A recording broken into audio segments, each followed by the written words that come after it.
ಜೈ ಶ್ರೀರಾಮ್. ಇವತ್ತು ಮಜ್ಜಿಗೆ ಹುಳಿ ಮಾಡೋದು ಹೇಗೆ ಅಂತ ತೋರಿಸ್ಕೊಡ್ತೀನಿ. ಇದಕ್ಕೆ ಒಂದು ಪಾತ್ರೆಯಲ್ಲಿ ಜೀರಿಗೆ, ತೊಗರಿಬೇಳೆ, ಹಸಿಮೆಣಸಿನ್ಕಾಯಿ 15 ನಿಮಿಷದಿಂದ ಅರ್ಧ ಗಂಟೆ ನೆನೆ ಇಟ್ಕೋಬೇಕು. ಅದು ನೆನೆದ ಮೇಲೆ ತುರಿದ ತೆಂಗಿನಕಾಯಿ, ಆಮೇಲೆ ನೆನೆಸಿಟ್ಟಿರೋ ಹಸಿಮೆಣಸಿನ್ಕಾಯಿ, ಜೀರಿಗೆ, ತೊಗರಿಬೇಳೆ, ಆಮೇಲೆ ಸ್ವಲ್ಪ ಕರಿಬೇವು, ಸ್ವಲ್ಪ ಹಸಿ ಶುಂಠಿ, ಕೊತ್ತಂಬರಿ ಸೊಪ್ಪು ಹಾಕ್ಬೋದು. ಇವತ್ತು ಮನೆಯಲ್ಲಿ ಅದು ಇರಲಿಲ್ಲ ಅಂತ ಹಾಕಿಲ್ಲ.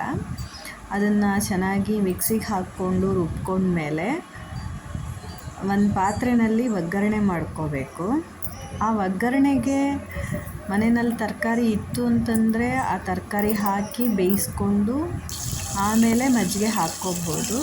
ಇವತ್ತು ಸ್ವಲ್ಪ ತರಕಾರಿ ಯಾವುದು ಸಿಕ್ಕಿಲ್ಲ ನನಗೆ, ಹಾಗಾಗಿ ಡೈರೆಕ್ಟಾಗಿ ಮಜ್ಜಿಗೆ ಹಾಕ್ಕೋತಾ ಇದ್ದೀನಿ. ಆಮೇಲೆ ಮಿಕ್ಸಿಗೆ ಹಾಕ್ಕೊಂಡು ಮಿಶ್ರಣವನ್ನು ಇದ್ರೊಳಗೆ ಹಾಕ್ಕೋತಾ ಇದ್ದೀನಿ.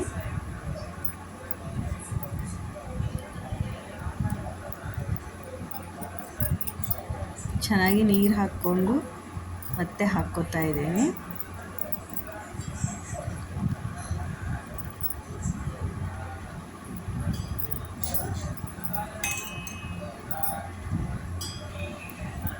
ಆಮೇಲೆ ಉಪ್ಪು ಸ್ವಲ್ಪ ರುಚಿಗೆ ತಕ್ಕಷ್ಟು. ಹಸಿಮೆಣಸಿನ್ಕಾಯಿ ನಾನಿಲ್ಲಿ 2 ತೊಗೊಂಡಿದ್ದೀನಿ. ನಿಮಗೆ ಖಾರ ಎಷ್ಟು ಬೇಕೋ ಅದಕ್ಕೆ ತಕ್ಕಂಗೆ ನೀವು ಹಾಕ್ಕೋಬೋದು. ಕೊತ್ತಂಬರಿ ಸೊಪ್ಪು ಆಮೇಲೆ ಹಸಿ ಶುಂಠಿ ಹಾಕ್ಕೋಬೇಕು, ತುಂಬ ಚೆನ್ನಾಗಿರುತ್ತೆ ಅದು.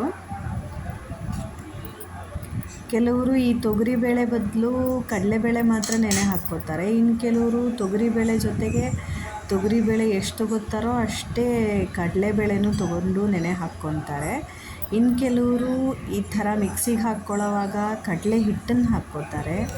ಇನ್ನು ಕೆಲವರು ಪುಟಾಣಿ ಅಂದರೆ ಹುರಿಗಡಲೆ ಅದನ್ನು ಹಾಕ್ಕೋತಾರೆ. ಇದು ಮಿಕ್ಸಿಗೆ ಹಾಕ್ಕೊಳ್ಳೋವಾಗ ಕೆಲವು ಜನಕ್ಕೆ ಪುದೀನ ಫ್ಲೇವರ್ ಇಷ್ಟ ಆಗುತ್ತೆ ಅಂತ ಪುದೀನ ಹಾಕ್ಕೋತಾರೆ. ಇನ್ನು ಕೆಲವರು ಅಜವಾನದೆಲೆ ಹಾಕ್ಕೋತಾರೆ. ಅವ್ರವ್ರ ಇಷ್ಟ ಏನು ಬೇಕೋ ಅದನ್ನು ಹಾಕ್ಕೋಬೋದು. ತೊಗರಿಬೇಳೆ ರುಚಿ ಚೆನ್ನಾಗಿರುತ್ತೆ ಮತ್ತು ಹಿತ ಇರುತ್ತೆ. ಆ್ಯಸಿಡಿಟಿ ಪ್ರಾಬ್ಲಮ್ ಇರೋರಿಗೆ ಒಳ್ಳೆಯದು ಅಂತ ನಾನು ಇಲ್ಲಿ ತೊಗರಿಬೇಳೆನೇ ಉಪಯೋಗಿಸ್ತೀನಿ ಹೆಚ್ಚಾಗಿ ಎಲ್ಲದಕ್ಕೂ. ಮಧ್ಯೆ ಮಧ್ಯೆ ಇದನ್ನು ಕೈಯಾಡಿಸ್ತಾ ಇರಬೇಕು, ಇಲ್ಲ ಅಂತಂದರೆ ಸ್ವಲ್ಪ ಬುಡ ಹಿಡ್ಕೊಂಡ್ಬಿಡತ್ತೆ ತೊಗರಿಬೇಳೆ ಹಾಕಿದ್ರಿಂದ.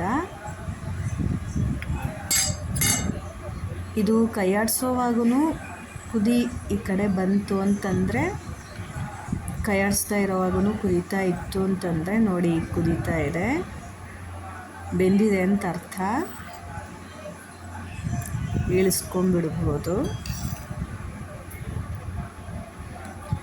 ಇದೇ ಥರ ಇನ್ನೂ ಹೆಲ್ದಿಯಾಗಿರೋವಂಥ ಅಡುಗೆಗಳನ್ನು ಹೇಳ್ಕೊಡ್ತೀನಿ ಮತ್ತೆ ನೆಕ್ಸ್ಟ್ ವೀಡಿಯೋಗಳಲ್ಲಿ.